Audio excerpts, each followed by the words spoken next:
del Tribunal Electoral del Poder Judicial de la Federación. Y me da mucho gusto porque a este diplomado ya me he dirigido en otra ocasión. Entonces ya tenemos ese antecedente que fue para mí pues muy agradable y espero que hayan continuado con mucho entusiasmo sus distintas secciones o sesiones de trabajo. Ahora lo que nos convoca en este tema de esta mañana y la de mañana, mañana 1 de febrero, martes, son las reglas procesales comunes a los medios de impugnación en materia electoral. Además de saludarles a ustedes con mucho afecto, quiero nuevamente dar las gracias muy expresivas a los señores y señoras magistradas de la Sala Superior del Tribunal, así como a la doctora Gabriela Rubalcaba y a su cuerpo de colaboradores y colaboradoras que hacen posible, primero, pues que exista este diplomado, que se lleve a cabo, que tenga beneficios para ustedes y desde luego que hayan confiado en mí la impartición, en este caso, del tema de las reglas procesales comunes. Eh, ya saben que daremos una sesión de preguntas y respuestas un poco antes de terminar la sesión para que pues la explicación sea fluida, no estemos deteniéndonos. Nada más apunten por ahí, anoten en alguno de sus dispositivos la pregunta que quieran formular para que no se les olvide, porque luego vienen otros temas y muchas veces ya se nos olvida qué es lo que queríamos preguntar o comentar también. Ahora bien, eh, vamos a ver este tema de las reglas procesales comunes a los medios de impugnación en materia electoral. Desde luego tiene una subdivisión de temas. Y aquí las tienen ustedes. Y las sabían porque al momento de que se inscribieron para cursar el diplomado, pues vieron en cada sesión lo que se tenía que ver.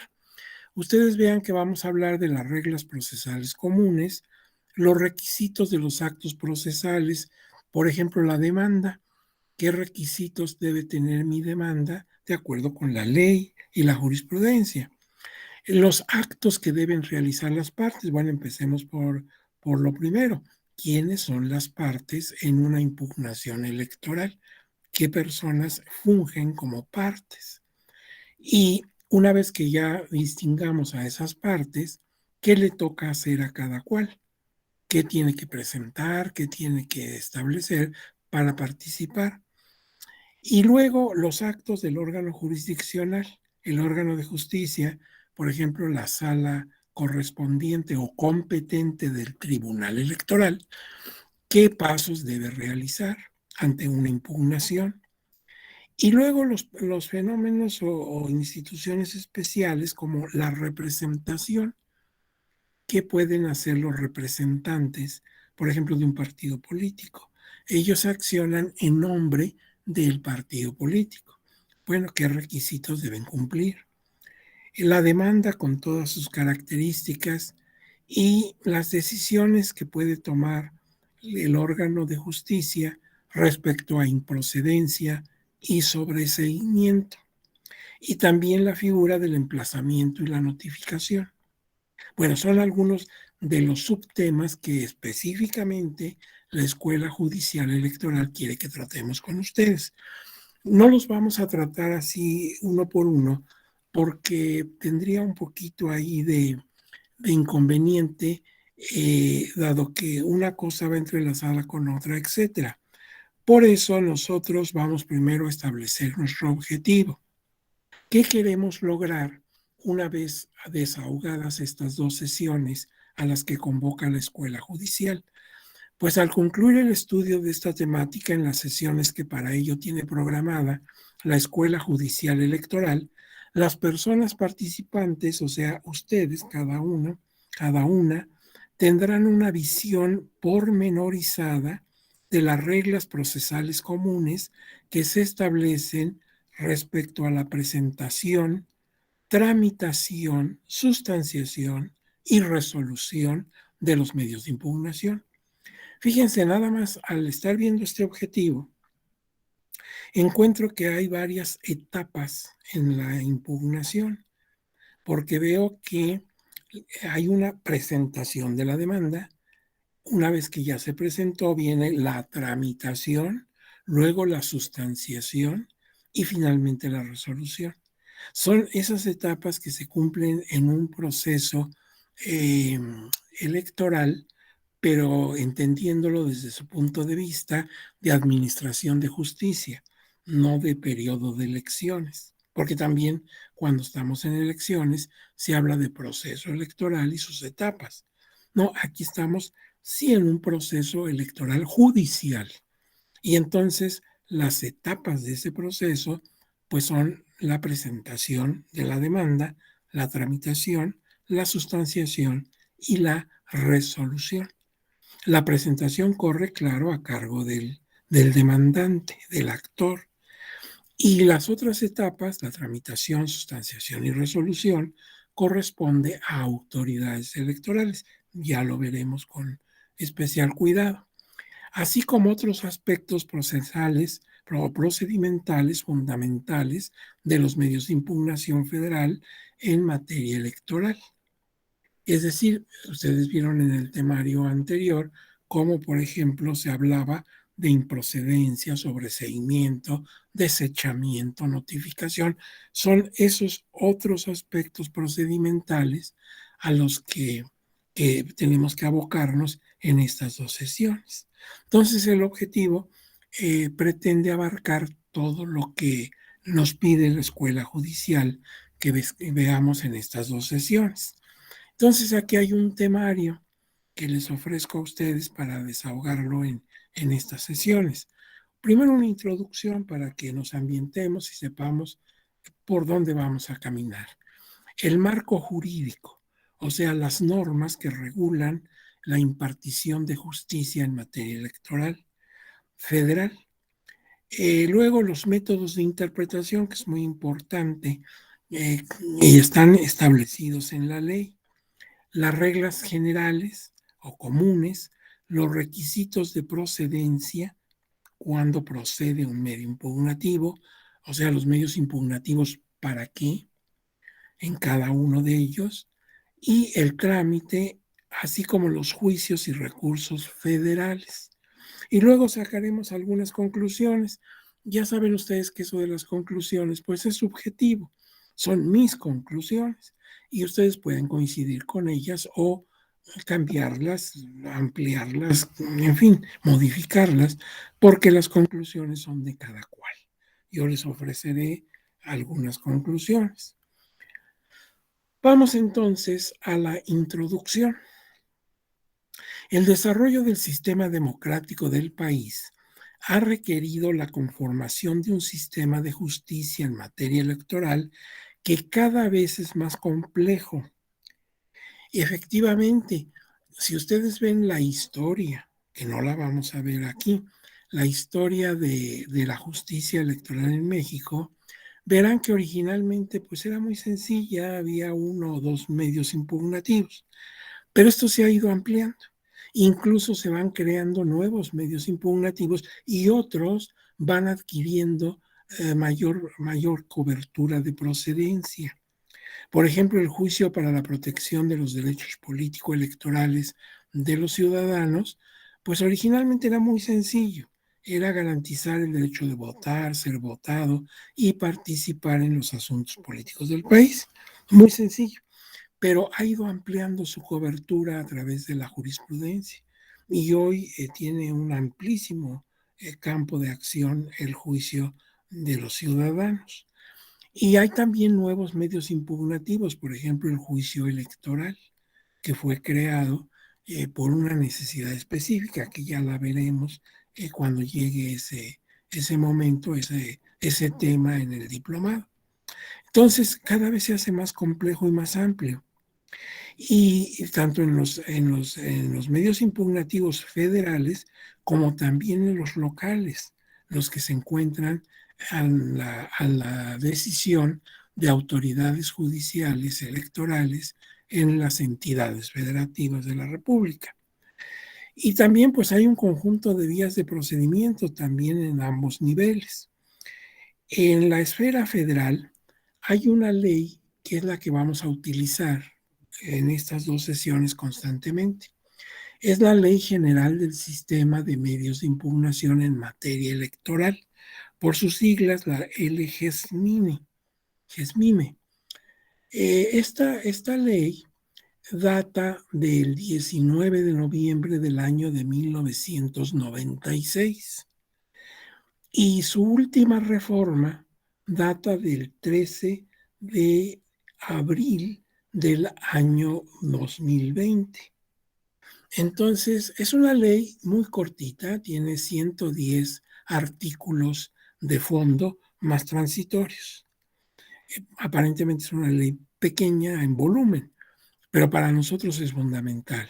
Es la ley procesal en materia electoral federal. Entonces, esta ley regula las principales vías impugnativas y señala algunas reglas que le son comunes, lo cual permite a los justiciables tener una guía de primera mano para interponer los juicios y recursos que procedan para restablecer sus derechos posiblemente afectados por un acto o resolución de la autoridad electoral. Entonces, pues son varios medios impugnativos que regula esta ley. Sin embargo, hay aspectos que le son comunes a todas las vías impugnativas. Y eso es precisamente lo que vamos a ver ahora. Algunas reglas que aparecen en todos los medios impugnativos. Desde este momento que estamos iniciando esta intervención académica, debe alertarse a las personas cursantes, o sea, a ustedes, que si bien se cuenta con estas reglas comunes en el contenido de los artículos 6 a 33 inclusive de la ley, y además hay que tomar en cuenta los primeros 5 artículos, eh, donde están disposiciones generales. También es verdad que existen casos de excepción en algunas vías impugnativas concretas que hacen variar a veces de manera trascendente dichas reglas, por lo que es necesario revisar las disposiciones aplicables al caso concreto una vez que hemos decidido que vamos a seleccionar esa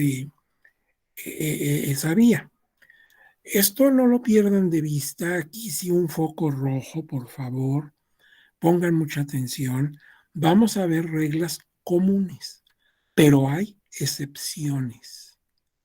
Y si tú no tomas en cuenta la excepción, te puedes llevar pues una desagradable sorpresa, porque a lo mejor en el recurso de revisión o en el juicio de revisión constitucional electoral o en cualquier vía que tú me digas, a lo mejor hay alguna disposición específica que ya no corresponde a la regla general.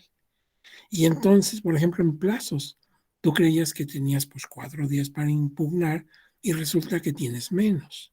Y que entonces cuando tú presentes tu medio impugnativo, pues ya es extemporáneo. Entonces, hay que tomar en cuenta sí las reglas generales, pero verificar que ya en la vía impugnativa que nos interese no vaya a haber algún caso de excepción. Eso queda alertado desde este momento. Ahora bien, es bueno tener ese conjunto de reglas comunes porque nos facilita mucho la tarea. Ya tenemos mucha idea de cómo presentar nuestra demanda, cómo presentar nuestras pruebas, qué tipo de pruebas contempla la justicia electoral, cómo se valoran las tales pruebas, en fin, muchos aspectos que son de nuestro interés particular y que caben en todos los medios impugnativos. Eh, Bien, vamos a continuar. Vamos ahora al primer punto de nuestro temario, el marco jurídico. ¿Qué es lo que debes tener en tu escritorio si vas a hablar de sistemas de medios de impugnación en materia electoral. Pues, en primer lugar, el fundamento constitucional. En un sistema de derecho como el nuestro, todo debe estar como base, como los cimientos de un edificio, todo debe estar en la Constitución. Y efectivamente, la Constitución política de los Estados Unidos mexicanos, en el número 41, artículo 41, base 6, tienes la siguiente redacción. Dice, para garantizar los principios de constitucionalidad y legalidad de los actos y resoluciones electorales, incluidos los relativos a los procesos de consulta popular y de revocación de mandato, se establecerá un sistema de medios de impugnación en los términos que señalen esta Constitución y la ley. Dicho sistema dará definitividad a las distintas etapas de los procesos electorales de consulta popular y de revocación de mandato y garantizará la protección de los derechos políticos de los ciudadanos de votar, ser votados y de revocación en los términos del artículo 99 de esta Constitución. Bueno, entonces, fíjate, ahí habría que pensar lo siguiente. La denominación de sistema de medios de impugnación lo da la propia Constitución. La ley se llama así, Ley General del Sistema de Medios de Impugnación en materia electoral. Pero el nombre no se lo dio el legislador, se lo dio el constituyente permanente cuando estableció esta fracción 6 del artículo 41 en esta base 6, el artículo 41 en la Constitución. La base 6, dice, establecerá un sistema de medios de impugnación y así se llama la ley. Y cuando yo hablo de un sistema, pues hablo de algo ya complejo, un sistema, como un sistema electrónico que está compuesto de muchas piezas. Entonces, en la misma denominación que da la Constitución y replica la ley, pues establece que se trata de un conjunto complejo de varias vías impugnativas que están al alcance del ciudadano para que pueda defender su derecho aparentemente vulnerado por autoridad electoral. Ahora bien, entonces nuestra base es la Constitución Política de los Estados Unidos Mexicanos, su artículo 41, base 6, pero también los artículos 60 y 99 de la propia Constitución. El artículo 60, si tú lo lees, te darás cuenta que ahí menciona al juicio de inconformidad y al recurso de reconsideración en una de sus posibilidades de procedencia, el recurso. Porque precisamente menciona que ante la decisión del instituto y del tribunal respecto a los resultados de las elecciones y la determinación de las personas triunfantes en un proceso electoral y las declaraciones correspondientes y entrega de constancias, cabe impugnación. No los menciona, no dice en ningún momento juicio de inconformidad y recurso de reconsideración, pero sí las está señalando. Entonces, para esas dos vías impugnativas en específico, se tiene el artículo 60 de la Constitución y el artículo 99 de la propia Constitución establece la definición, características, estructura y funciones del Tribunal Electoral del Poder Judicial de la Federación. Naturalmente que este artículo es fundamental para que, en uso de sus facultades, las distintas salas que integran el tribunal puedan ejercer la jurisdicción. Entonces, en la Constitución estamos en el artículo 41 y concretamente su base 6 y además los artículos 60, 99. Esa es la base. Ahora, en materia legislativa ya hablamos de la Ley General del Sistema de Medios de Impugnación en materia electoral. En el caso que nos ocupa, las reglas comunes de aplicación a todos los medios, como yo te había dicho, están en los artículos 1 a 33, inclusive. Aunque tenemos también que ver las disposiciones generales que se encuentran en los primeros artículos, del 1 al 5. Por eso ahí dice del 1 al 33. Las reglas comunes están del 6 al 33, pero del 1 al 5 tiene algunos aspectos que vamos a ver, ya no como reglas comunes, sino como disposiciones generales.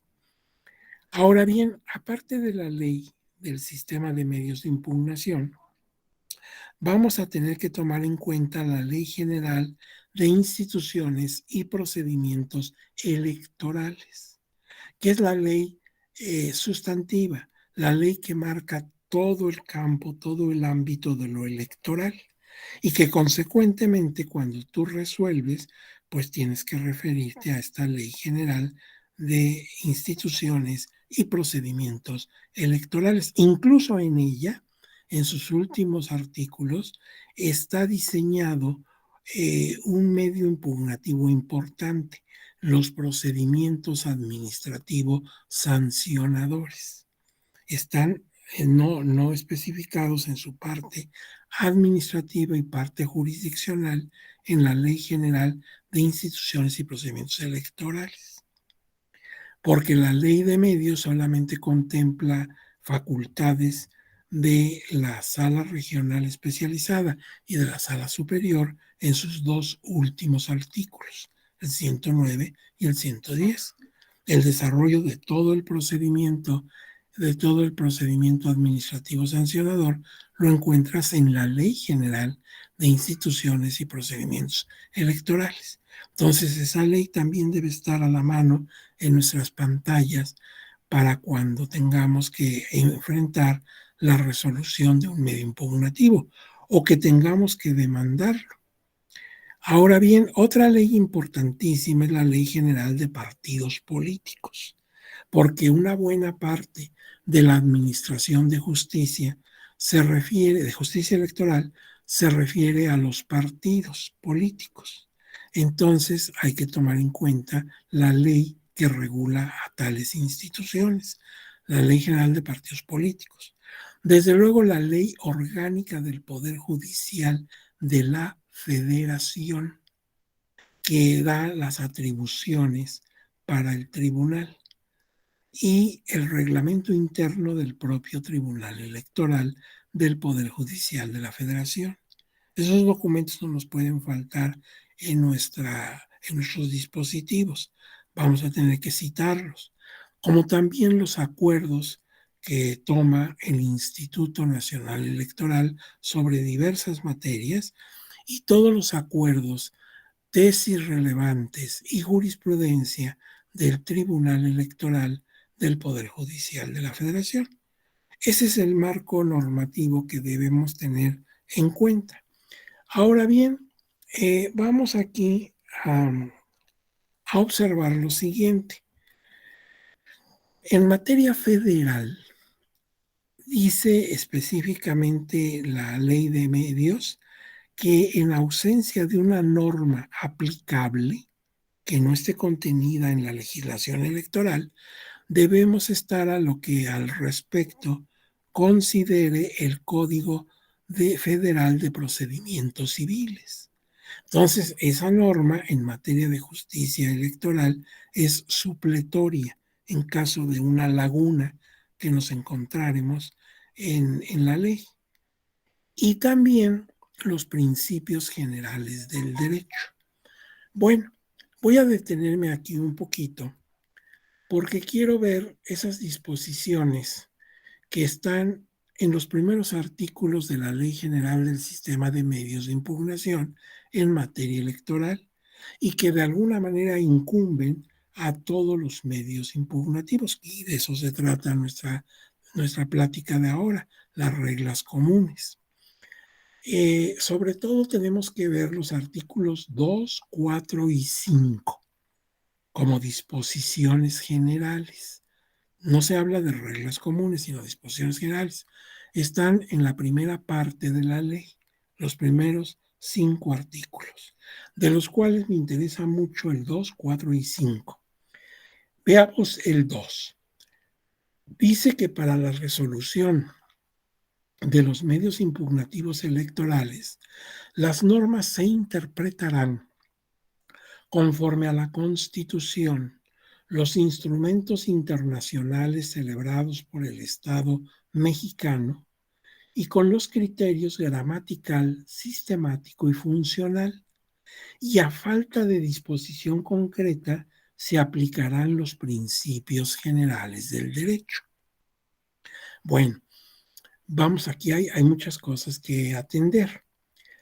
Esto de que se tome en cuenta la Constitución política, así como los instrumentos internacionales, tratados, convenciones del Estado mexicano, es congruente con lo que la propia Constitución establece en su artículo 133, donde dice que dicha Constitución, las leyes que de ella emanen y todos los tratados de acuerdo con ella, firmados por el presidente de la República y ratificados por el Senado, serán la ley suprema de toda la Unión.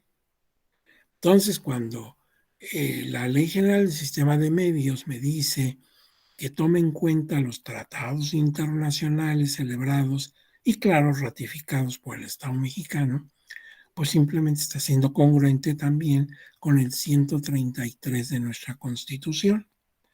Y fíjense, les puedo poner un ejemplo muy interesante sobre este punto que les ruego que tomen nota porque no aparece aquí en la presentación, pero ustedes pueden en un dispositivo tomar nota de este expediente para que cuando tengan un tiempecito libre lo consulten en línea en la página del tribunal.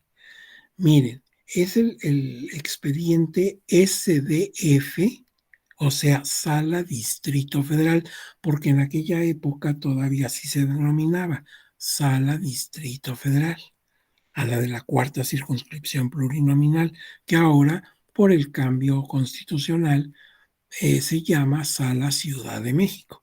Pero en aquella época era Sala DF.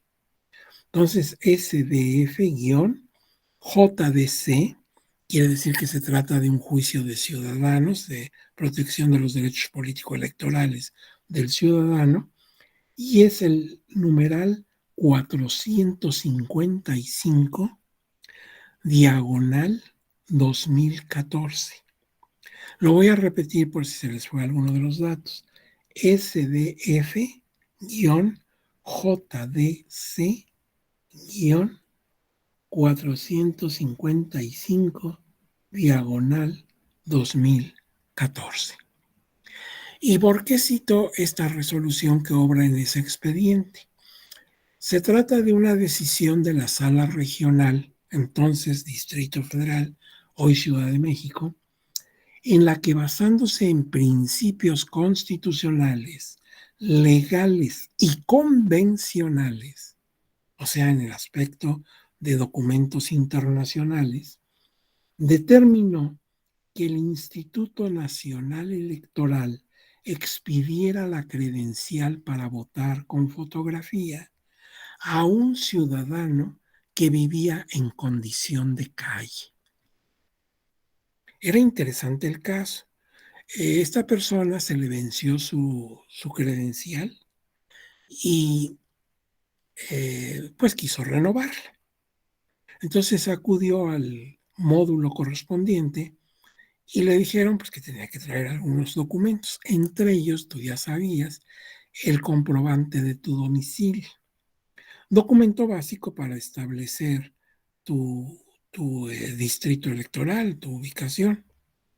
Y entonces él dijo que tenía todo, pero no tenía pues un comprobante de domicilio, porque estaba en situación de calle. Cuando sacó originalmente su credencial, vivía en algún domicilio. Ahí vivía con su pareja, terminó aquella relación y a la vida se le vino encima y el señor terminó en situación de calle. Entonces la primera reacción del instituto fue decirle, pues no te la puedo extender porque te falta ese requisito, pues con la pena. Entonces él promovió su JDC, hizo valer que el documento pues era necesario para ejercer sus derechos político-electorales. Una cosa es que estuviera en situación de calle y otra que hubiera dejado de ser ciudadano, pero que también le servía para identificarse, pues es el documento con el que se te identifica. Entonces lo ponían en una situación muy grave. Y entonces analizó la sala de Distrito Federal y llegó a la conclusión que el señor tenía razón. Entonces vieron en dónde permanecía el mayor tiempo posible, dónde pernoctaba. Y él mismo dijo, mira, pues yo estoy en un edificio que se encuentra en tal calle, en tal colonia. Ahí los vecinos me dan oportunidad en un quicio del zaguán, debajo de una escalera, y duermo. Y ellos me lo toleran porque primero no les ensucio, no les causo problema, tengo todo muy limpio. Y además, pues les hago algunos servicios de aseo, de mandados, etcétera. Y soy persona tranquila, entonces me dejan vivir ahí. Entonces se comprobó esto a través de actuarios, se comprobó que efectivamente ahí pernoctaba y ahí se le dio su distritación. Entonces, bueno, pues fue un caso especial que, que promovió esta persona en la sala de la cuarta circunscripción, pero lo que yo quiero que vean ustedes ahí es cómo se toma en cuenta, como bien dice el artículo que estamos analizando, se toma en cuenta los tratados internacionales, porque ahí hay mucha referencia a tratados que el Estado mexicano ha considerado como ley propia. Entonces, esto dice el artículo 2 de la Ley de Medios. Ahora bien, en cuanto hacia la interpretación, eso me interesa muchísimo, porque ya sea que ustedes litiguen en materia electoral, o ya sea que en algún momento pertenezcan al grupo de personas que en sus distintos cargos imparten justicia, magistrados, magistradas, secretarios, etcétera, pues entonces es muy importante que conozcan los criterios que tenemos, según la ley, para interpretar las normas. Los criterios gramatical, sistemático y funcional. Yo estoy seguro que por sus estudios de licenciatura, muchos de ustedes, si no es que la mayoría o todos, pues son abogados. Pero al margen de ello, vamos a recordar en qué consiste el sistema gramatical, el sistemático y el funcional. Y que si no hay mejor disposición, pues aplicando los principios generales del derecho. Esto lo señala el artículo 14 de la Constitución también. Eh, Ahora bien, pues vamos entonces a ver en qué consiste el método gramatical. El método gramatical es el que se basa en la literalidad del texto, tomar en cuenta tal como está redactado el texto y qué función cumple cada palabra que ahí se encuentra en el texto. Si se trata de un sustantivo, si se trata de un verbo, de un adverbio, en fin, habrá que verlo. En el contexto, en el entendido de que si presenta varias opciones de significación, se opte por la que haga mayor sentido para el caso en que se esté aplicando. Este tipo de interpretación se observa en la jurisprudencia 11 del año 2021. Entonces, si ustedes consultan la jurisprudencia 11 de 2021, van a encontrar como rubro medios de impugnación. El escrito de demanda debe presentarse ante la autoridad competente para resolverse. Y verán ustedes ahí en el texto de esa jurisprudencia que se aplicó un criterio gramatical de interpretación. Entonces, ahí hay que estar a lo que diga la ley. Y fíjense que no siempre redactamos, y así le pasa también al legislador, con toda puntualidad y de acuerdo a las reglas gramaticales. ¿Sí? A veces hay errores graves en cuanto digamos, a relación entre género y número. A veces hay expresiones incorrectas, como cuando se dice en base de, en lugar de con base en, y así muchas cosas que pueden considerarse pues dubitativas. Entonces ahí es muy importante tener una buena formación gramatical y ver en cada caso cómo se está empleando las palabras. Ahora bien, el método sistemático vincula el contenido de los principios y las reglas que se encuentran dentro del sistema jurídico y la coherencia entre tales parámetros. Un ejemplo de esta interpretación se tiene en la jurisprudencia 20/2018, que dice como rubro: paridad de género. Los partidos políticos tienen la obligación de garantizarla en la integración de sus órganos de dirección. O sea, un partido político en sus estatutos y en su realidad, en su día a día, deben contemplar que los órganos de dirección del tal partido cumplan con paridad de género. Es decir, que haya igual cantidad de hombres y mujeres en la integración de dichos órganos. Bueno, pero si nosotros vemos ahí, para llegar a esa conclusión, se interpretó con un criterio sistemático, viendo el cumplimiento de principios y de reglas en el contenido de las resoluciones y en el contenido de esta jurisprudencia. Y finalmente el método funcional atiende a los fines del legislador. ¿Qué pretendía el legislador? ¿Qué quería?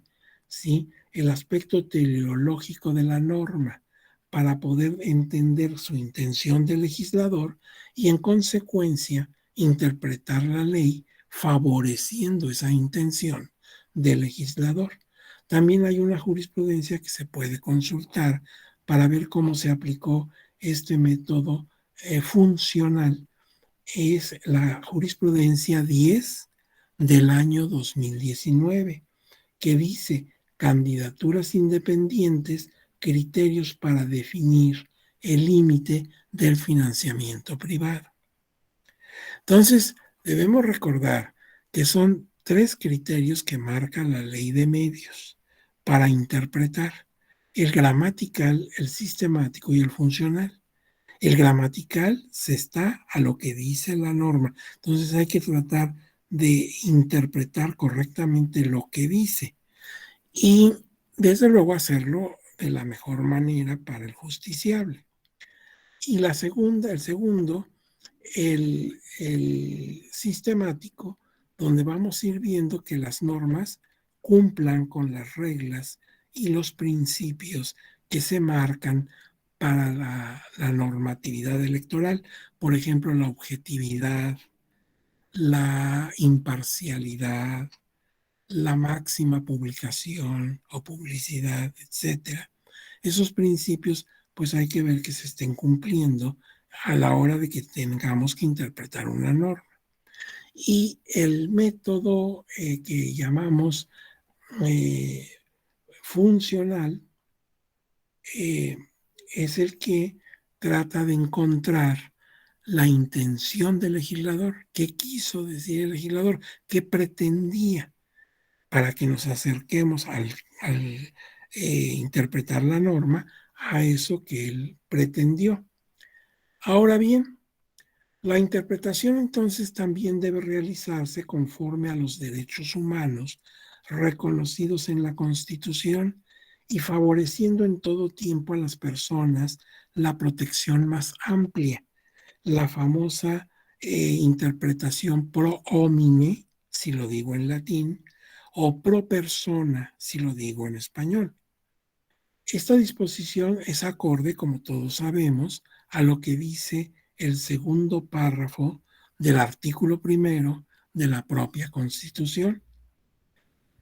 En la interpretación sobre la resolución de conflictos de asuntos internos de los partidos políticos, ahí tenemos un asunto delicadísimo. Se tomará en cuenta su carácter de interés público. Los partidos políticos son entes de interés público y tienen libertad de decisión interna. Su derecho de autodeterminación y el ejercicio de los derechos de sus militantes, lo cual se deriva de lo ordenado en el tercer párrafo de la base 1 del mismo artículo 41 de la Constitución, donde dice, las autoridades electorales solamente podrán intervenir en los asuntos internos de los partidos políticos en los términos que señalen esta Constitución y la ley. Entonces, cuando el asunto que estamos resolviendo o que estamos litigando en nombre de un partido político, pues se refiere a estos institutos, se debe tener un máximo cuidado para no violentar el derecho de autodeterminación que tiene cada partido. Desde luego que ese derecho no puede exceder límites constitucionales, pero tampoco la autoridad judicial puede, con pretexto de impartir justicia, intervenir abiertamente en asuntos internos de cada partido. Por eso les decía yo que una ley importante que tenemos que tomar en cuenta es la Ley General de Partidos Políticos. Cuando, claro, en el asunto que estemos tratando están de por medio los partidos políticos. Ahora bien, también esto es coincidente con lo dispuesto en el artículo 5 de la Ley General de Partidos y con el artículo 2.3 de la Ley General de Instituciones y Procedimientos Electorales.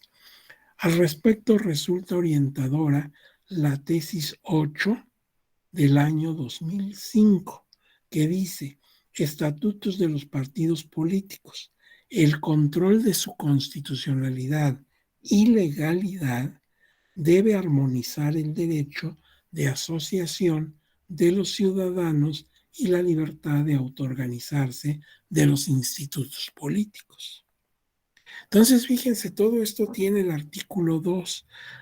No está en las reglas comunes, está en disposiciones generales, pero sí nos incumbe a todos los medios impugnativos, porque está nada menos y nada más que los criterios para interpretar las normas, el tratamiento especial que se le debe dar a los partidos políticos para no violentar su derecho constitucional de autodeterminación, de vida interna.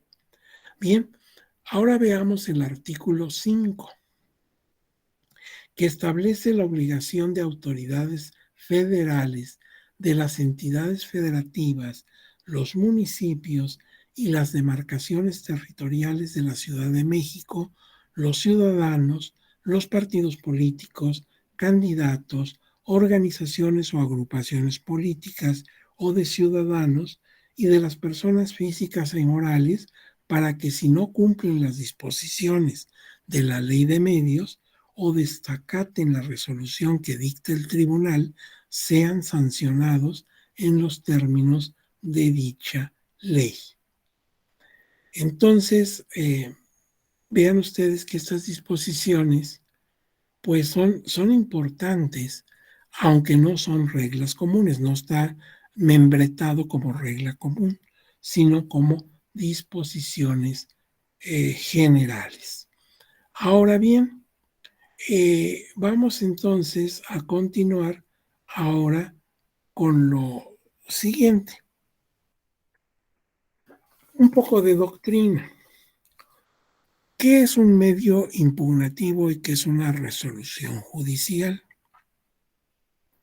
El medio impugnativo, nos dice Niceto Alcalá Zamora, un tratadista procesalista muy destacado, dice que medio de impugnación son actos procesales de las partes dirigidas a obtener un nuevo examen total o limitado de una resolución judicial que el actor no estima apegada a derecho, en el fondo o en la forma.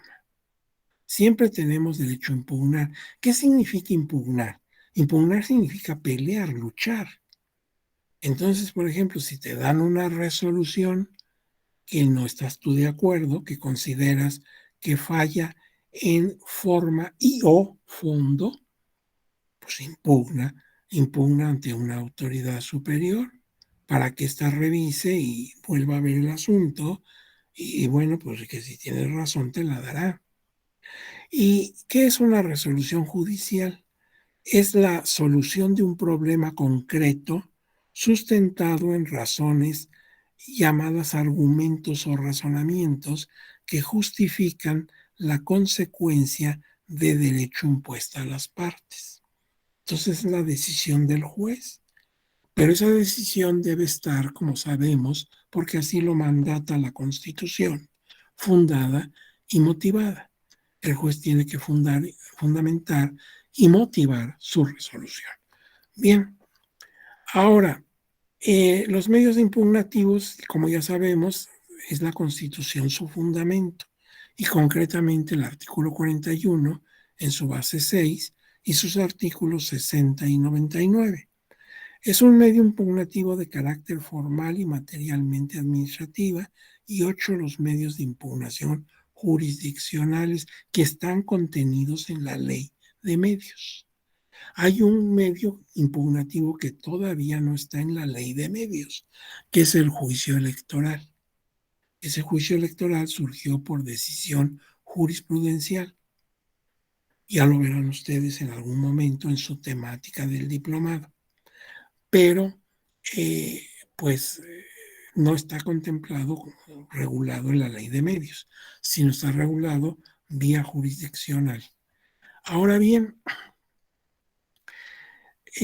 como hemos visto en el artículo 41, base 6, lo que quiere garantizar ese sistema de medios de impugnación tan complejo es que todos los actos y resoluciones, todos los actos sin excepción y resoluciones de las autoridades electorales se sujeten invariablemente a los principios de constitucionalidad, legalidad, definitividad y convencionalidad. Como sabemos, la definitividad es muy importante en los procesos electorales. Cada etapa del proceso electoral, aquí entendiendo proceso como los actos para poder elegir a nuestras autoridades. Bueno, pues en este caso, cada etapa, la de preparación de la jornada electoral y los actos posteriores a esta, cada etapa debe ser definitiva, no podemos retroceder. Bueno, estos medios de impugnación marcan el momento en que termina una etapa y empieza otra. Se cumple además con los principios y reglas que establece la Constitución o la ley aplicable, por ejemplo, la Ley General de Instituciones y Procedimientos Electorales, y también la convencionalidad, o sea, los tratados internacionales firmados y ratificados por el Estado mexicano. Ahora bien, pasamos a la siguiente, y ya es el número 2, los métodos de interpretación, que ya sabemos, ya los hemos definido, el gramatical, el sistemático y el funcional. Dice, toma en cuenta el gramatical, el lenguaje utilizado por el legislador, es decir, la letra de la ley. Sistemático Vincula el significado que existe entre los principios y las reglas que se encuentran dentro del sistema y su coherencia entre estas. Funcional, atiende a los fines de las normas más allá de la literalidad y la sistematicidad. Ahora bien, esto de interpretar gramaticalmente no es cosa menor, porque incluso en nuestro lenguaje cotidiano podemos cometer errores al redactar situaciones dubitativas, ¿sí? Por ejemplo, el uso de preposiciones, ¿se acuerdan las preposiciones? A, ante, bajo, con, contra, etcétera, de, desde, etcétera. Y cada una tiene su utilización correcta. Si yo pregunto, ¿cuándo, ¿cuándo va a haber clases? ¿Cuándo hay clases? Y tú dices, las clases empiezan, lo que tú quieres decir es que las clases empiezan mañana. Y dices, hasta mañana hay clases. El hasta es de término. Quiere decir que venían habiendo clases y mañana terminan. Entonces ahí ya me queda duda porque empleaste mal el hasta. Te voy a poner un ejemplo chusco, aparentemente sin sentido en un diplomado como este, pero para que veas cómo a veces el uso equivocado de una palabra pues puede dar otra significación. Hace muchos años, ustedes no lo vieron porque son muy jóvenes, pero hace muchos años había un actor ya fallecido, un actor mexicano, Mauricio Garcés. Todavía en las películas del cine clásico mexicano puedes ver sus actuaciones de este comediante, actor, Mauricio Garcés. Y él hacía un anuncio eh, sobre unas camisas que tenían como marca Manchester, como la ciudad en Inglaterra. Eran camisas Manchester. Entonces aparecía él vestido con una de esas camisas y decía, hasta que usé una Manchester me sentí a gusto. Esa frase estaba incorrecta.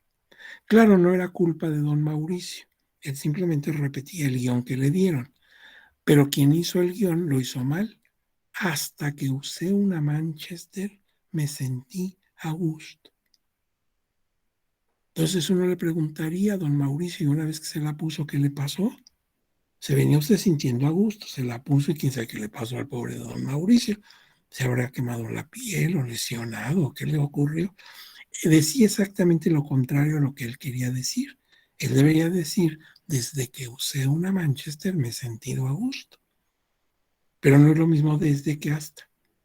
Entonces, vean, en este ejemplo tan fuera de contexto, quise ejemplificar cómo a veces una palabra nos puede dar significados muy, muy diferentes.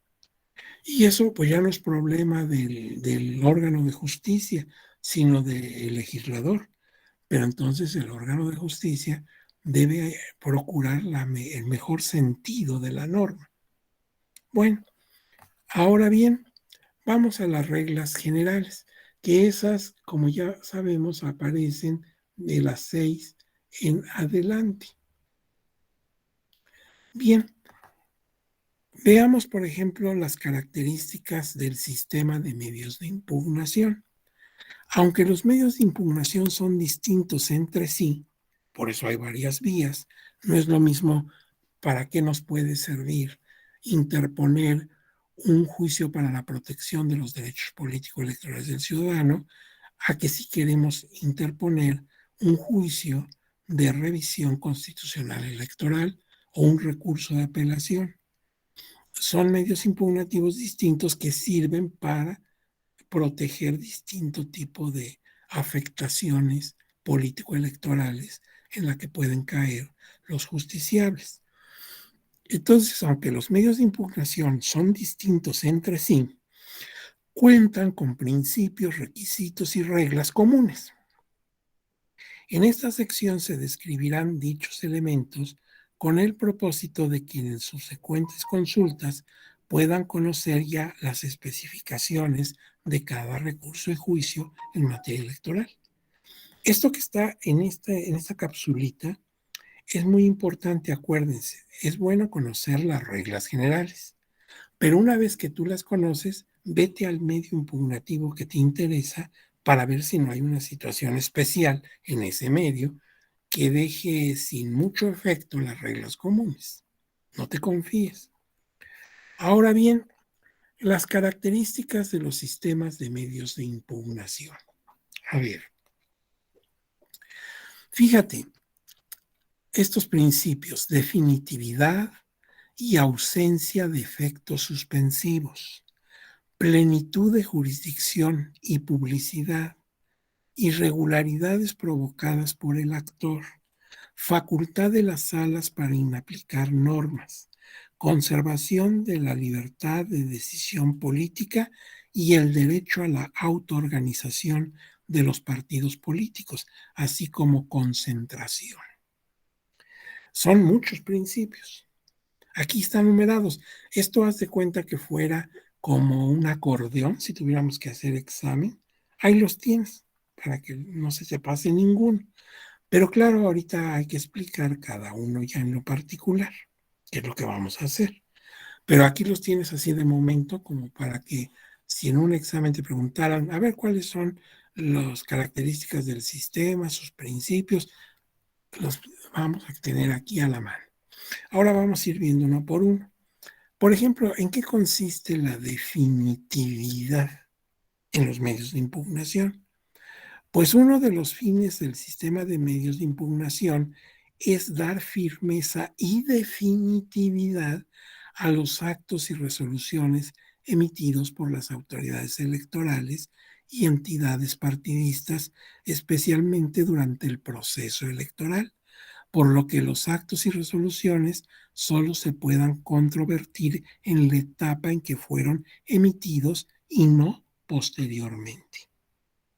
Nosotros vimos, cuando vimos al principio de esta charla, en la base 6 del artículo 41 de la Constitución, decía que tenía también por objeto dar definitividad a las etapas del proceso electoral. Eso quiere decir que hay medios que los puedes interponer en ciertas etapas y que una vez que pasa esta ya no puedes interponerlos.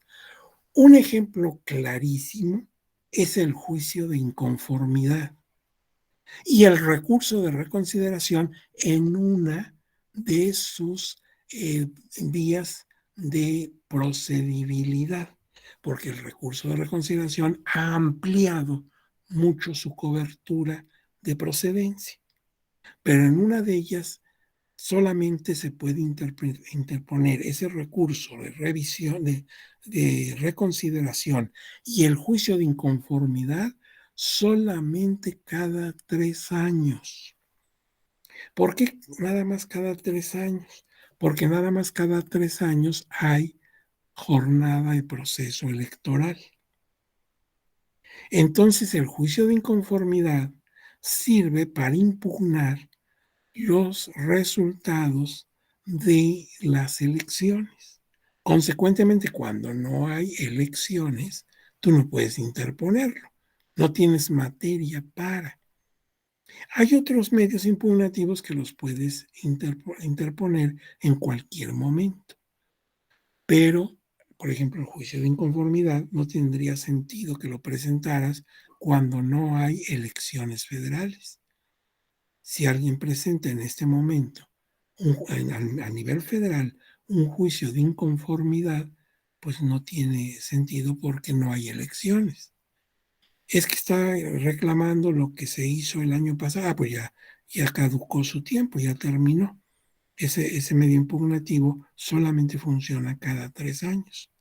Y dependiendo qué elección es la que estás impugnando, será la sala competente para conocer y resolver. Si es para presidente de la República, ya sabes que solo la sala superior. Si son las regionales, se trata de diputados y senadores en términos generales. Ya veremos algunos aspectos específicos en el caso, pero consecuentemente el recurso de reconsideración en uno de sus aspectos de procedencia para impugnar lo resuelto por las salas regionales en juicios de inconformidad, pues también solamente cada 3 años. Solamente que como este recurso ha ampliado su procedibilidad, se puede interponer fuera de proceso electoral. Pero vean cómo la definitividad implica que ciertos medios impugnativos solamente puedan ser interpuestos en determinados momentos. Ahora, la ausencia de efectos suspensivos. A diferencia del juicio de amparo, en donde se obtiene la suspensión del acto reclamado, pues nosotros tenemos el caso de que no causa en ningún momento un procedimiento de suspensión del acto reclamado. Sobre este punto hay que tener mucho cuidado. El artículo 6.2, el segundo párrafo del artículo 6, manifiesta que en ningún caso la interposición de los medios de impugnación producirá efectos suspensivos sobre el acto o resolución impugnados, situación establecida originalmente en la base 6 del artículo 41 de la Constitución, con lo que se evita interrumpir las etapas del proceso electoral que tienen una duración específica. Sin embargo, como siempre hay un pero.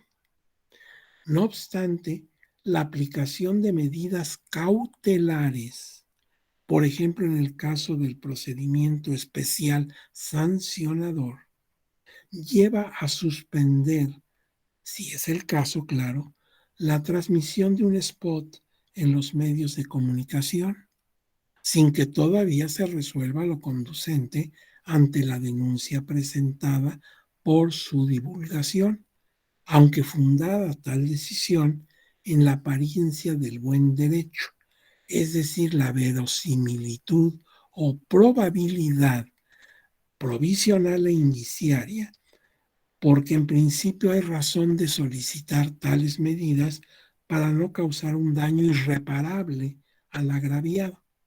Pero esto queda sujeto, claro, finalmente a que se resuelva el fondo de la denuncia planteada.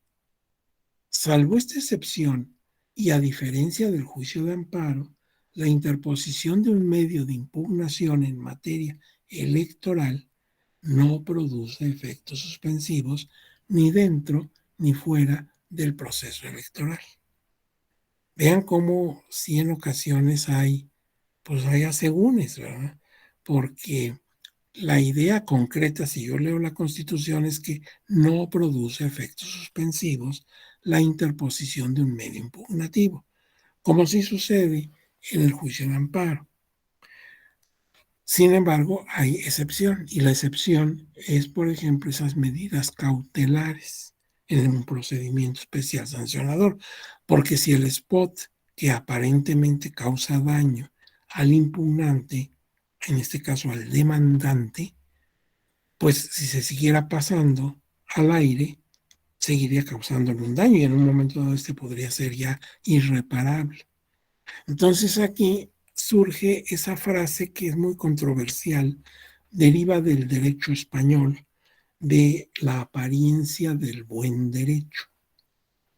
¿Por qué es controversial? Porque pues sería raro que hubiera un mal derecho. Si es derecho tiene que ser bueno. El derecho siempre nos incita a hacer algo bueno, no algo malo.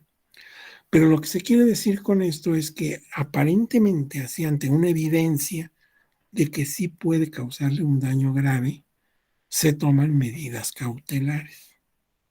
Esto no queda resuelto, simplemente se suspende su transmisión y vendrá todo el procedimiento especial sancionador a desarrollarse. Pero por lo pronto tenemos algo que podría agravarte. Esa es una excepción a esa ausencia de efectos suspensivos. Veamos otro principio, la plenitud de jurisdicción. En tanto que el tribunal, en su calidad de máxima autoridad en la materia electoral, al resolver los asuntos que se le presentan, puede modificar, revocar o confirmar los actos impugnados de forma definitiva e inatacable. Eso está en la Constitución, en el artículo 99. El tribunal incluso tiene atribuciones para sustituir a la autoridad responsable y, en su caso, reparar una nueva sentencia o violación constitucional o legal alegada. Fíjense ustedes que hay un asunto interesante en esto que está señalándose aquí de la plena jurisdicción. Resulta que en ocasiones el tribunal puede ya tomar el mismo papel de la autoridad electoral para tomar decisión. Permítanme aquí. Está el caso. Quisiera yo darles el dato exacto para que... sí. Déjame ver dónde está el dato exacto para que ustedes tengan...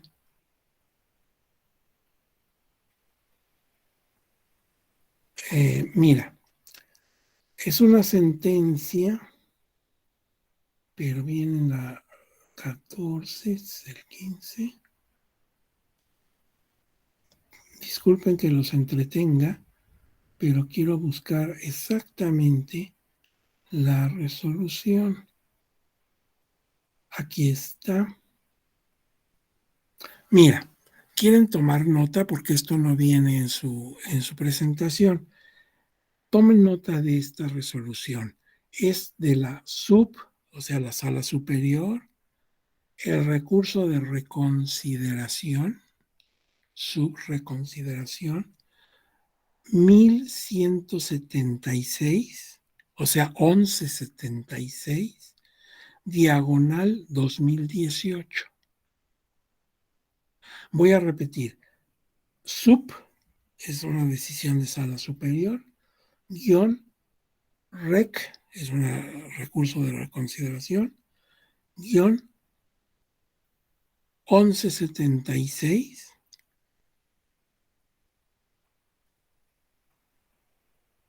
2018.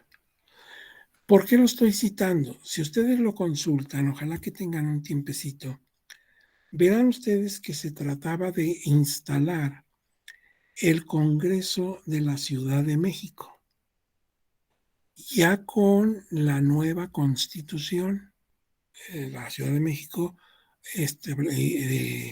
pudo decretar su Constitución y con base en ello, pues había que darle definitividad a las impugnaciones en ese año 2018 y que se instalara el Congreso de la Ciudad de México con sus diputadas y diputados electos tanto por el principio de mayoría relativa como de representación proporcional. Pero cuando esto lo hizo el Instituto Electoral Local de la Ciudad de México, fue impugnado ante el Tribunal Electoral de la Ciudad de México. Luego pasó a la Sala Regional de la Ciudad de México y se impugnó, y así llegó hasta la Sala Superior. Ahora, cuando finalmente la Sala Superior dicta su sentencia, resulta que faltaba ya muy poco para que oficialmente se diera instalación a ese Congreso. La sentencia de la Sala Superior se emitió el 14 de septiembre de ese año 2018. Y en la Constitución de la Ciudad de México, el artículo 11 transitorio señalaba que debía instalarse el Congreso el 17 de septiembre. Faltaban 3 días prácticamente para instalarlo. Si hubieran tenido el tiempo suficiente, era procedente que la sala superior remitiera de nuevo el expediente ante el Instituto Electoral para que ya con las observaciones de la sala superior procediera de nuevo a la asignación de diputados y diputadas por representación proporcional, porque eso fue lo que se les impugnó. Entonces, pues se le regresa al instituto para que ahora ya tomando en cuenta los parámetros que señala Sala Superior, proceda de nuevo a hacer el reparto de la asignación de curules por representación proporcional. Pero imagínate, pues el tiempo ya no permitía y si se impugnaba la nueva decisión del instituto local, nos excedíamos de ese fatal 17 de septiembre. Entonces ahí la sala superior, precisamente en uso de esa pluralidad de jurisdicción, dice, no, espérate, yo voy a hacer la asignación. Realmente yo no tengo por qué hacerla, para eso está el instituto, pero yo la voy a hacer porque ya no de otra. Y al hacerla yo, pues ya no va a haber impugnación porque es la máxima autoridad. Bueno, pues así lo decidió, hace la asignación y determina quiénes son las y los diputados de representación proporcional. Desde luego, cuidando la equidad de género, todo lo que hay que hacer en estos casos, aplicando la fórmula correspondiente. Pero ya, ahí terminó.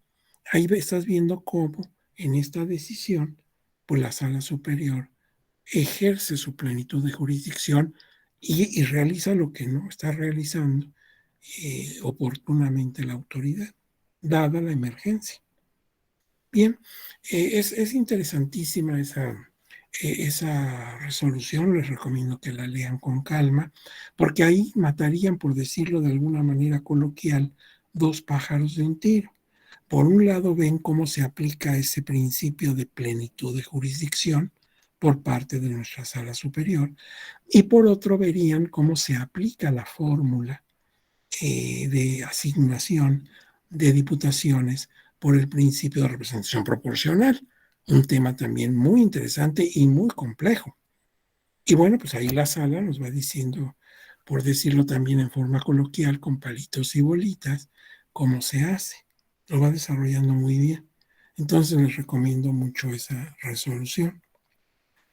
Ahora bien, publicidad es de especial importancia en la etapa del juicio, ya que se encuentra en las disposiciones legales que la resolución de los medios de impugnación debe hacerse en forma pública para que no solamente las partes interesadas, sino también el público en general conozcan la resolución.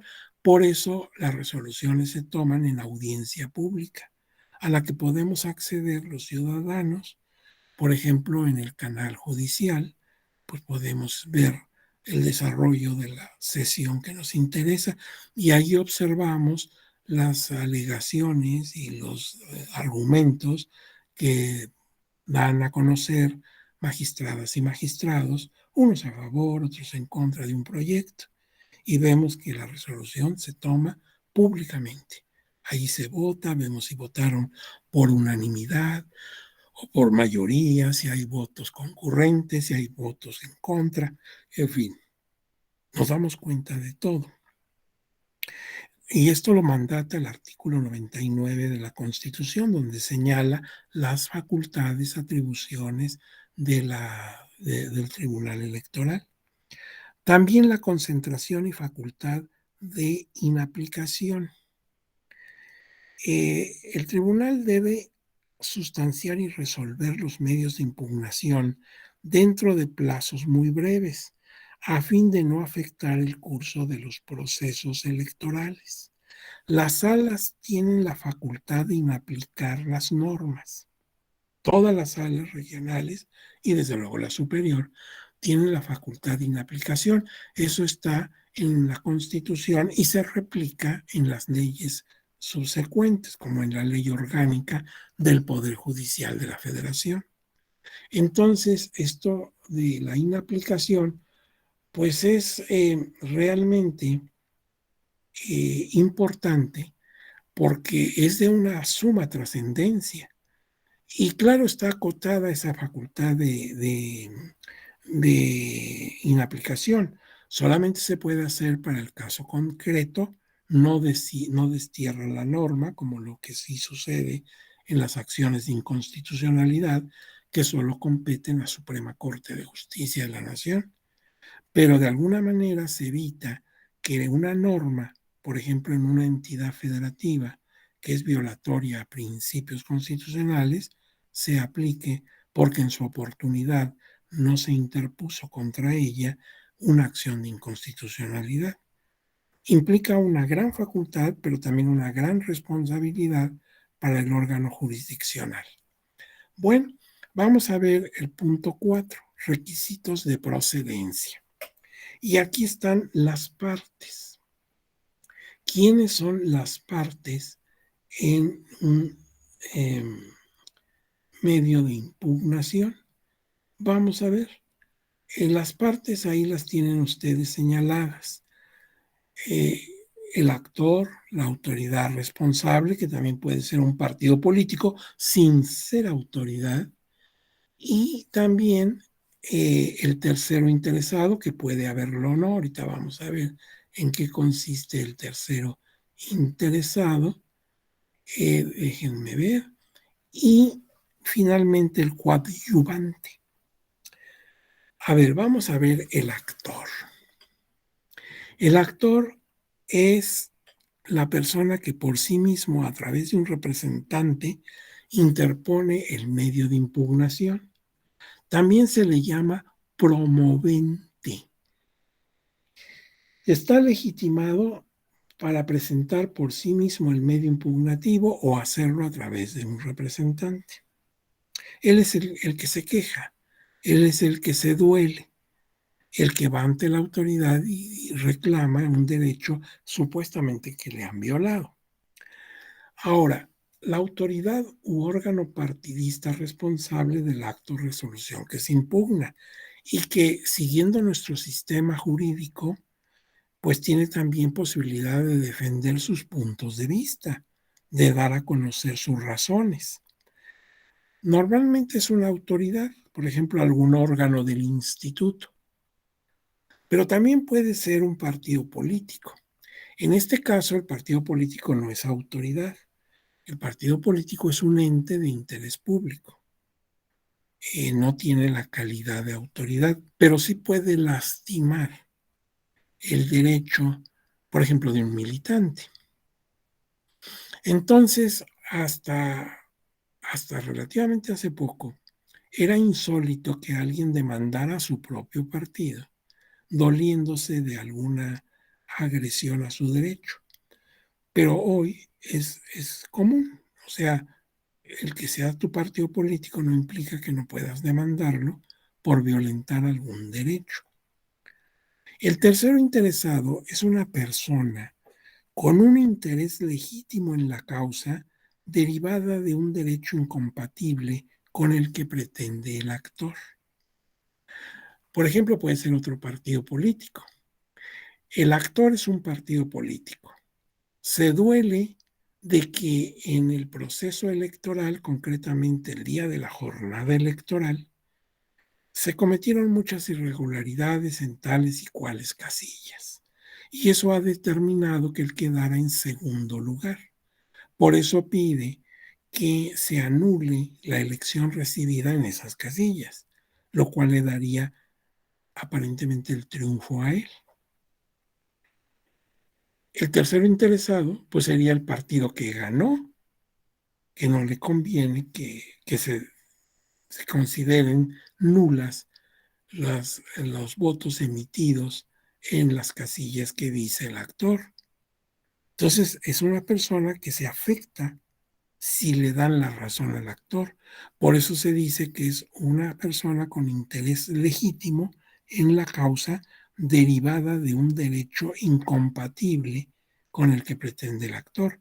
En mi ejemplo, obviamente, a él se le dio por ganador y de ninguna manera le conviene que se altere el número de votos obtenido porque entonces quizás ganaría el actor y eso le perjudicaría gravísimamente.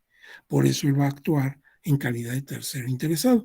Y claro, dará sus razones y tendrá que mostrar su probanza. Y ya el tribunal en la sala correspondiente determinará quién tiene razón. Pero hay también los coadyuvantes. Coadyuvar significa ayudar. Yo coadyuvo contigo cuando yo te ayudo en algo. Bueno, el coadyuvante es una persona con interés legítimo, ¿sí? Con interés legítimo y propio para coadyuvar o colaborar con la causa en alguna de las partes, ya sea el actor o la autoridad responsable. Entonces yo tengo elementos que pueden favorecer al actor o pueden favorecer a la autoridad y los doy a conocer. Entonces participo como coadyuvante. Yo ayudo, yo entrego ciertas cosas. Doctrinalmente se discute mucho si el coadyuvante es parte o no es parte, porque en realidad lo único que está haciendo es ayudar o contribuir con alguna de las partes. Pero eso pues ya es, pues digamos, una discusión que corresponde más que todo a la doctrina, pero sí existe la calidad de coadyuvante. Eh, Ahora bien, ¿qué debe hacer cada uno de ellos? Bueno, entonces vamos a ver en cuanto hace al actor. El actor eh, tiene la posibilidad de señalar lo que a su derecho conviene y dolerse de algo que, que, se, que se le afecta en su esfera político-electoral. El tercero interesado debe tener oportunidad para interponer también un escrito y sus respectivas pruebas, oponiéndose a la versión del actor. La autoridad debe dar un informe circunstanciado, ¿sí? De qué es lo que hizo fundamentar o motivar su resolución. El coadyuvante, pues tendrá la oportunidad de presentar pruebas o documentos que apoyen al actor o a la autoridad responsable. Hay también una figura interesante, los amicus curiae. Esta expresión está en latín, amigos de la curia. ¿En qué consiste esto? El amigo de la curia es una figura jurídica reconocida a nivel internacional que permite a las personas o instituciones ajenas a un litigio presentar a los tribunales razonamientos relacionados con un caso a través de un documento o de un alegato en audiencia. Es decir, lo que se pretende con los amigos curi es que ellos, como expertos, como conocedores de una realidad, puedan aportar datos que ayuden, que orienten un poco a los órganos de justicia.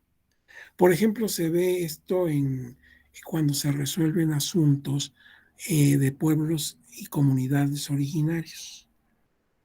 Muchas veces la gente, por el conocimiento que tiene de cómo viven estas comunidades, cuáles son sus usos y costumbres, pueden aportar información a las autoridades.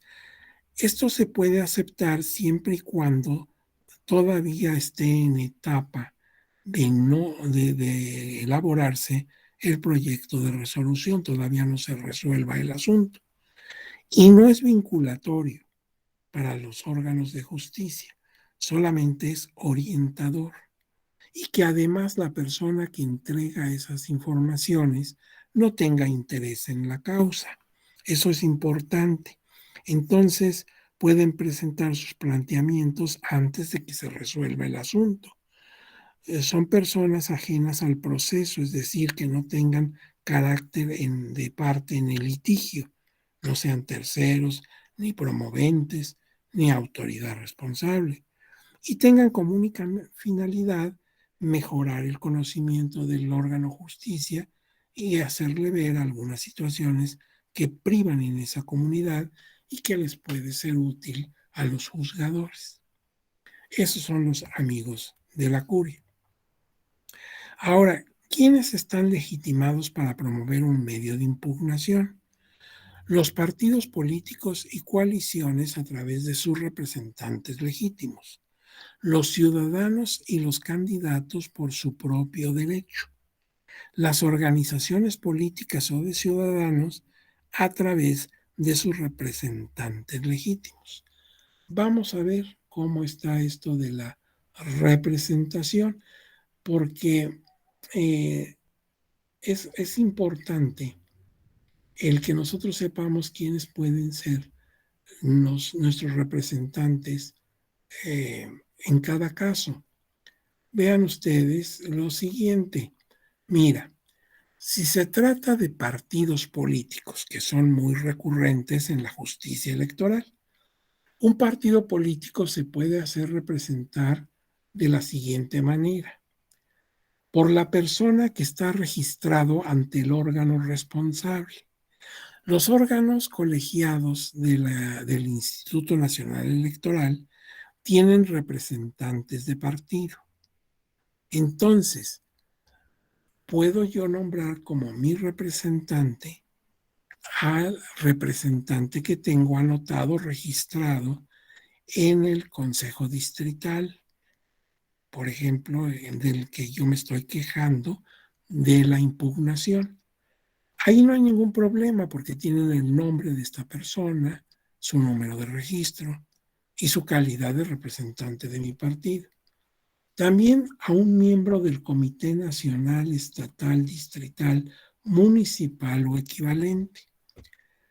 A la persona que tiene la facultad de representación conforme a los estatutos del partido y mediante poder otorgado en escritura pública por los funcionarios partidistas facultados para ello. Entonces, mi partido político puede hacerse representar por tres tipos de personas: por el representante que tiene en el órgano que está como autoridad responsable, o bien un miembro del Comité Nacional o estatal o distrital o municipal, pues según sea la impugnación de que se trate. Y la tercera opción que tiene mi partido es que haya una persona con poder notarial otorgado por el funcionario o funcionarios del partido que tienen facultades para ese nombramiento y que consta en instrumento notarial. Entonces, son las personas que pueden representar a partidos políticos. Si son ciudadanas, ciudadanos, candidatos, candidatas, entonces por su propio derecho, sin que sea admisible representación alguna. Sin embargo, los ciudadanos y los candidatos sí pueden asesorarse, pero ellos son los que directamente interponen su medio de impugnación. Y las organizaciones o agrupaciones políticas o de ciudadanos, a través de representantes legítimos de acuerdo con los estatutos que rijan en esa agrupación y en los términos de la legislación electoral o civil aplicable. Y los candidatos independientes, que también serían otros sujetos, a través de representantes legítimos que se encuentren acreditados ante el instituto. Entonces son las personas que tienen la legitimación para impugnar, ya sea por sí mismos o mediante representación. ¿Y qué es la personería? La personería es la facultad de poder actuar en el proceso. Por ejemplo, un representante de partido, pues tiene personería para hablar por su partido. Fíjense que no sé si a ustedes les ha ocurrido, pero luego suceden cosas raras. Por ejemplo, en cualquier procedimiento, no en el electoral. Voy y me presento ante el tribunal o ante el juzgado civil, por ejemplo, y pues pido ver el expediente Y lo primero que me dicen es, bueno, usted tiene posibilidad de consultarlo. A ver, demuéstrenos o acredite su personalidad. Eso, si lo ves bien, es una ofensa. ¿Cómo que acredite su personalidad? Porque la personalidad es un elemento inherente al hombre, ¿sí? El ser humano tiene personalidad, todos los seres humanos tienen personalidad, no importa su edad, su condición económica, su género, no importa. Son seres humanos, tienen personalidad. Entonces, decir que les acredite mi personalidad, pues, ¿qué quieres? ¿Que te dé una vueltecita o qué? Que, aunque tengo cara de ídolo, pues soy un ser humano. Entonces, ¿cómo te voy a acreditar mi personalidad? ¿Qué crees que soy una cosa? No, lo que tú me estás pidiendo es que acredite mi personería. Ah, eso es otra cosa. Entonces yo tengo que demostrar que puedo consultar el expediente porque soy una parte en él, o bien soy un abogado que representa alguna de las partes. Y está bien que me pidas que acredite mi personería, pero mi personalidad es una grosería. ¿Qué te pasa? Bueno, entonces la personería es la facultad que tiene un individuo para actuar en un proceso. Y dice aquí un ejemplo muy claro. Por ejemplo, un representante de partido. Ya vimos que el partido tiene tres posibilidades de nombrar representantes. Esto sí dice aquí también lo de la legitimación y personería. Ahora vamos a los plazos y a los términos.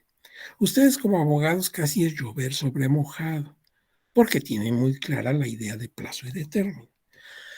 Pero bueno, recordemos plazos y términos. A ver, el plazo. Periodo de tiempo a todo lo largo del cual, desde el momento inicial que se marca y hasta el final que se marca, se puede realizar válidamente el acto procesal. Tienes un día, 2 días, 10 días, muchos días. Bueno, ahí se señala. Ese es el plazo. ¿Qué plazo tengo para actuar? Por ejemplo, para interponer mi demanda. Y el término es el momento señalado con día y hora para el inicio de un acto procesal o bien para concluirlo.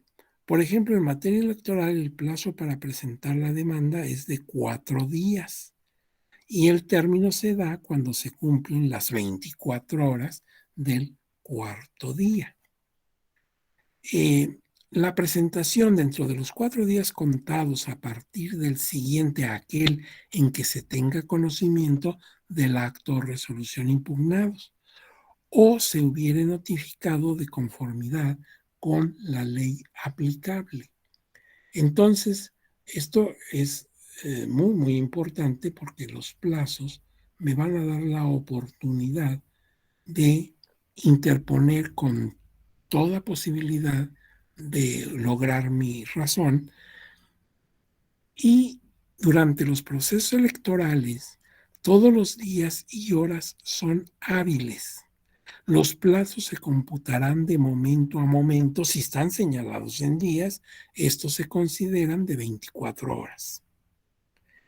Y cuando la violación reclamada no se produzca durante el desarrollo de un proceso electoral, federal o local, el cómputo de los plazos se hará contando solamente los días hábiles.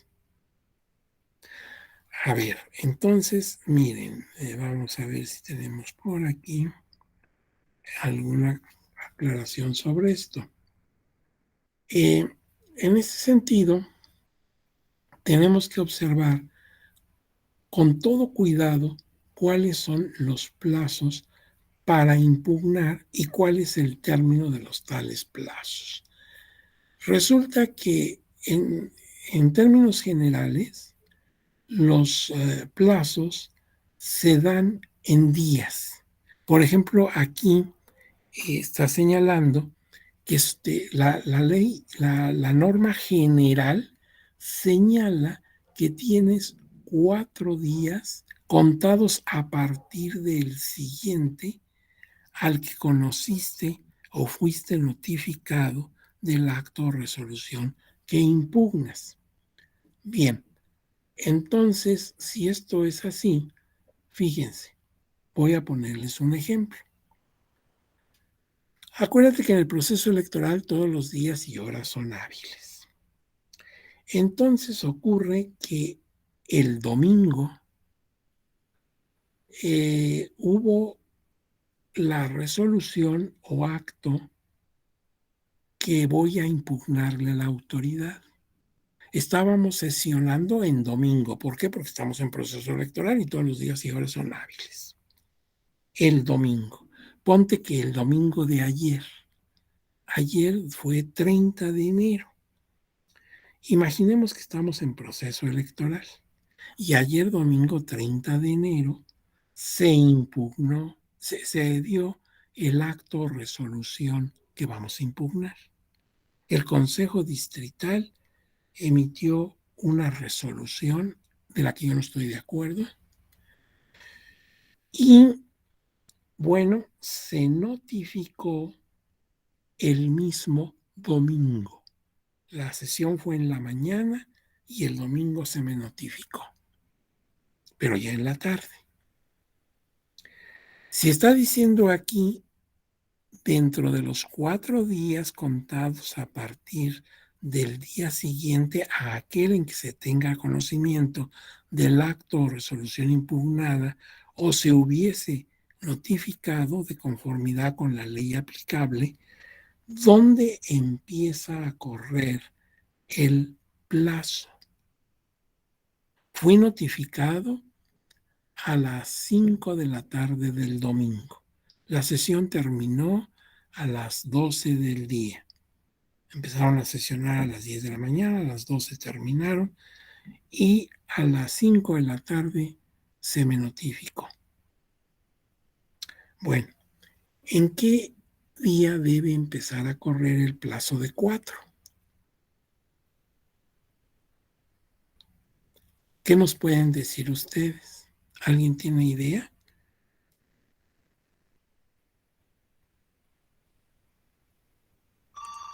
Levanten su mano.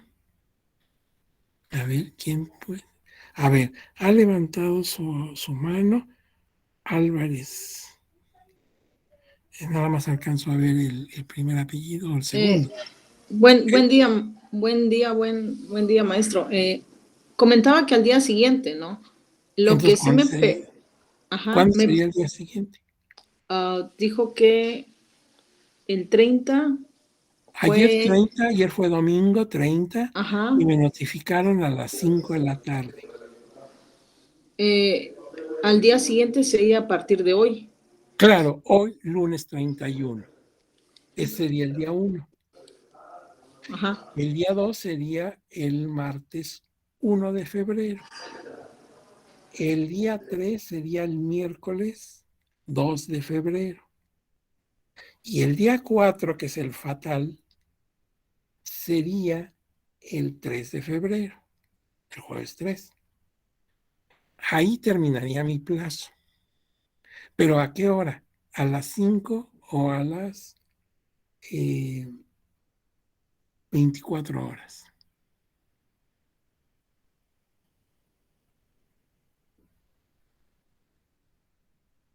Acuérdense que estamos en proceso electoral, en mi ejemplo estamos en proceso electoral y todos los días y horas son hábiles. Maestro, buen día. No terminaría a las 24 horas porque es un Ah, cómputo que se está haciendo por días, no por horas. por hora, efectivamente, sería a las 24 horas. Ahí se terminaría mi plazo. Sí se da cuenta, abogada, pero me quedó la sensación de que usted además quería agregar algo o preguntar algo. No, es que sí tenía la duda con los plazos. Es que como dice, en proceso electoral, dijo que estamos en proceso electoral y que ahí Sí, no hay diferencia de días hábiles y inhábiles. así es, así es. Pero la regla ahí que estamos leyendo es de que los días se contarán de 24 horas. Ajá, 24 horas. Cada día tiene 24 horas. El lunes empezó a las 0 horas y terminó a las 24 horas. El martes igual, el miércoles igual, el jueves igual. Bueno, Si el plazo que nos dice la ley, si en el caso específico dice por horas, entonces hubiera terminado a las 5 de la tarde. Pero como no dice, entonces es por días. Por porque eso la regla general son 4 días, ¿no? son 4 días. Excepcionalmente se cuenta por horas cuando la ley así lo señale. Entonces sí Ajá. terminaría a las 5 de la tarde. Sí, ya Por me eso queda la claro. segunda respuesta de la persona que intervino en segundo término es acertada. Terminaría a las 24 horas. ¿Sí le quedó claro? Fíjense ustedes que esto que lo vemos así tan sencillo, pues ahorita lo estamos platicando en un diplomado y al amor de una tacita de café, que sencillo se ve, pero ya en la vida práctica hay cosas que pueden suceder. Te platicaré una anécdota en la sala Toluca, la sala de la quinta circunscripción plurinominal. En algún proceso ya de tiempo atrás, pues la sala Toluca, la quinta circunscripción, tenía jurisdicción diferente sobre estados que a la que ahora tiene. En aquella época era la jurisdicción sobre Estado de México, Estado de Morelos, Estado de Oaxaca y Estado de Guerrero. Esa era la jurisdicción de esta sala. Hoy ya cambió. Pero pues había mucho problema, por ejemplo, porque no hay una comunicación de avión entre Oaxaca y Toluca, o no la había en esa época. Entonces tenía que venirse a la Ciudad de México y de aquí irse hacia Toluca. Y tú ya sabes las prisas, ¿verdad? Y los asuntos que son para antier y córrele y en fin. Entonces, llegaba el último día, como decir el jueves, de nuestro ejemplo, y llegaban a la sala Toluca, pero desesperados, allá por las 11 de la noche. Venían desde algún pueblecito, porque ni siquiera de la misma ciudad de Oaxaca, sino de algún municipio del interior, Tuxtepec o cualquiera de estos, ¿no? Juchitán, Tehuantepec. ¿Cómo habían llegado? ¿Quién sabe? Pero ya para esto eran las 11:15, 11:20. Y se encontraban con una fila de unas 10 personas que venían de otros lugares. Y el problema era que cuando tú recibes el medio de impugnación, tienes que ver cuántas fojas y cuántos documentos vienen en tu medio de impugnación, porque imagínate que tú das por sentado que ahí viene un documento que no viene. Sería una responsabilidad terrible para el tribunal. Entonces los actuarios tenían que ver hoja por hoja e irle poniendo el sello consecutivo para ver que estás entregando un documento de 200 o 300 hojas. Y a veces eran cajas, no les exagero, cajas de documentos. Estábamos en pleno proceso electoral, por en tanto todos los días y horas eran hábiles. Entonces la persona que había llegado, ¿qué te gusta? A las 11:20, decía, no, pues de aquí van a pasar días antes que yo y a cada uno le están contando y le están llenando su documento de recibido. Pues cuando me toque a mí ya van a ser las 12:20 y pues ya llegué tarde. Consecuentemente se puede desechar. Uy, entonces lo que ahí se hacía era lo siguiente, no se preocupe. A ver, en la hoja que usted trae para entregar su documento, se la voy a sellar con el reloj checador de aquí. ¡Pum! Usted llegó, estaba físicamente aquí a las 12:20, es decir, a las 11:20. Todavía estaba usted en tiempo. Ahora ya siéntese tranquilo, incluso le convidamos unas galletitas, un café, un tecito, un refresco. Y siéntese tranquilo. Ya le tocará a la 1 pasar y le contarán sus hojas, pero usted ya cubrió el requisito, porque eso no era injusto, eso era correcto. Él había estado físicamente ahí. Otro problema es que pues había antes que él otras personas. Eso ya no implica que lo entregó fuera. Y ya con eso la gente se tranquilizaba, decía, no, pues sí, ya entregué, ya. Sí, ya incluso hable por celular a su dependencia y dígales que usted ya está entregando, que está todo en orden.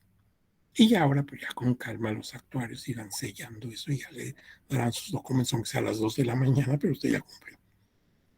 Pues sí, porque es muy delicado eso de los plazos.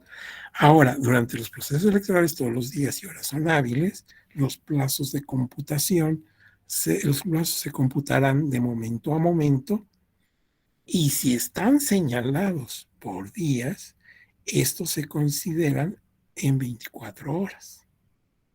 Fíjense, ahí tienen otro ejemplo de cómo la redacción debe ser correcta, porque dice, los plazos se computarán de momento a momento. Entonces ahí hubiera terminado a las 5 de la tarde. Pero luego hay una coma, ¿sí? Dice, si están señalados por días, entonces ahí de ahí es separada. Se contarán de 24 horas. Si no le hubieran puesto la coma, ¿sí? Diría, los plazos se computarán de momento a momento si están señalados por. ¿Sí? Si le hubiéramos quitado la coma y la Y, ya sería otro panorama. Vean cómo tan delicado una coma, ¿verdad? Es que siempre, no es lo mismo que te digan, en este caso, pagará el deudor o el fiador, a que diga pagarán el deudor y el fiador. Y si la deuda es de 10 millones de pesos, va a ser muy importante quién va a pagar. Y solo por una O, una I. En el caso de la O, es disyuntiva, el deudor o el fiador, uno de ellos. Si es I, es copulativa, son los dos. Y uno dice uno, pero ay, por una letrita. Pues por una letrita.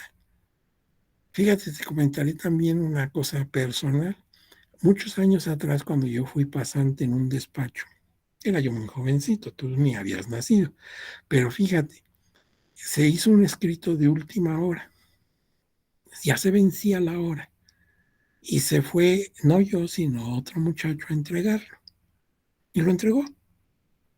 Y al tiempo recibió la llamada del secretario del juzgado de lo civil, el abogado, y fue a ver, y le dijo, oiga, abogado, ¿de veras quiere usted esto? Porque lo que había presentado era un escrito que decía, vengo a reiterar los puntos de mi demanda. ¿Y qué crees que escribió la señorita secretaria a las prisas? Vengo a retirar los puntos de mi demanda. Pues se los viene usted a retirar, encantado, qué bueno, adiós, que le vaya bien, ¿verdad? Gracias por participar. Pues no, era lo contrario, vengo a reiterar. Bueno, el abogado casi se le caen los anteojos, ¿verdad? No, ¿cómo que? Yo pensé que no era esto, pero por eso quise estar seguro, pues corríjalo. Porque como que viene usted a retirar. Entonces, para nosotros los abogados, una palabra sí tiene trascendencia.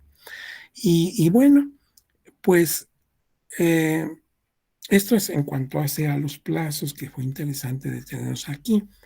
Ahora, requisitos para la demanda, las características que debe tener nuestra demanda. Pero veo que ya es casi la hora, faltan 7 minutos, ¿verdad? Creo que tenía yo oportunidad de hablar con ustedes hasta las 3 de la tarde, pero no, parece que es a las 11. Bueno, yo encantado de platicar con ustedes todo el día de estas cosas, siempre hay cositas raras, ¿verdad? Pero entonces, si me permiten, voy a dejar de compartir y vamos a dar paso a preguntas y a comentarios.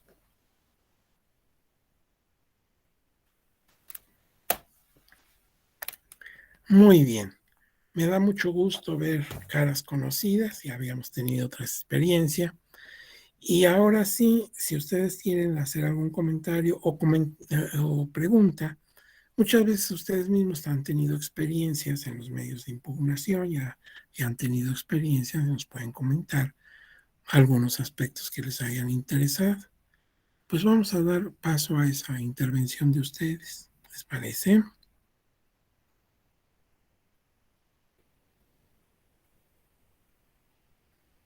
A ver, nada más para hacer preguntas o comentarios, verifiquen que esté accionado su micrófono. para que los podamos escuchar.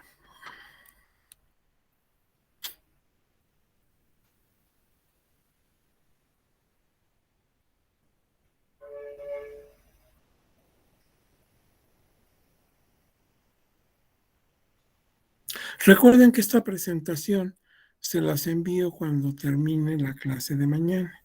La primera sí les llegó, ¿verdad? Bueno, esta también les va a llegar mañana en el curso del día.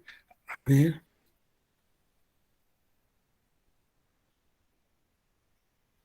Esas resoluciones que les recomendé que las lean, pues sí me gustaría que lo hicieran, les van a ilustrar muchísimo, como ese caso de esta persona en situación de calle.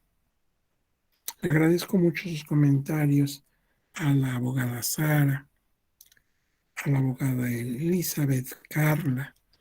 Muchas gracias por sus comentarios. Y también la maestra Claudia, muchas gracias. Pues, si ustedes gustan, si no tienen algún comentario concreto, acuérdense que mañana también lo pueden hacer, ¿eh? Si ahorita cuando se salgan de la sesión dicen, ay, lo hubiera preguntado. Bueno, no se preocupen, mañana lo plantean. No hay ningún problema. Gusto que ustedes sigan con su diplomado, porque no se imaginan el esfuerzo que es para la escuela judicial armar toda la infraestructura técnica, académica, logística. Es mucha gente comprometida en esto, mucho trabajo, y qué bueno que lo aprovechen.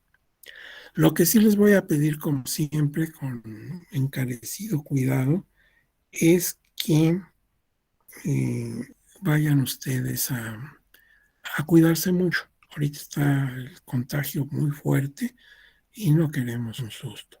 Más vale que tomemos precauciones, que exageremos las precauciones.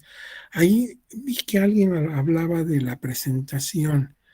No sé si alcancé a ver que quería que de una vez se la enviáramos o algo así, pero no, pero como los recaditos pasan muy rápido, no alcancé a leer. Sí, maestro, que si nos puede enviar hoy la presentación para dar otra revisadita, porque el tema está muy interesante y por si quedó alguna duda ahí, aislada, pero todo muy bien, muy claro. Bueno, haremos esa excepción, claro que sí. Se las mando en una hora, ya la tienen por ahí con ustedes. Sí, claro, todo fuera eso. Licenciada Elizabeth, encantado de apoyar, y creo que nadie estará en contra de eso, ¿verdad? No habrá quien diga, no, mándenos la mañana, ¿verdad? Pues está bien, se los mando de una vez. Muy bien, pues entonces, miren, nos faltan 2 minutos, quizás podamos dar por concluida la sesión de hoy y mañana nos vemos tempranito para continuar. No sé si por ahí todavía está el licenciado Cristian. Aquí ando, maestro. Muy bien. Pues, maestro Cristian, ¿nos podemos comer 2 minutos de la clase? Sí, claro. Bueno, le mando un abrazo muy fuerte, ya sabe, con todo afecto, cuídese mucho para que no tengamos un susto y mañana nos vemos tempranito, un poquito antes de las 9.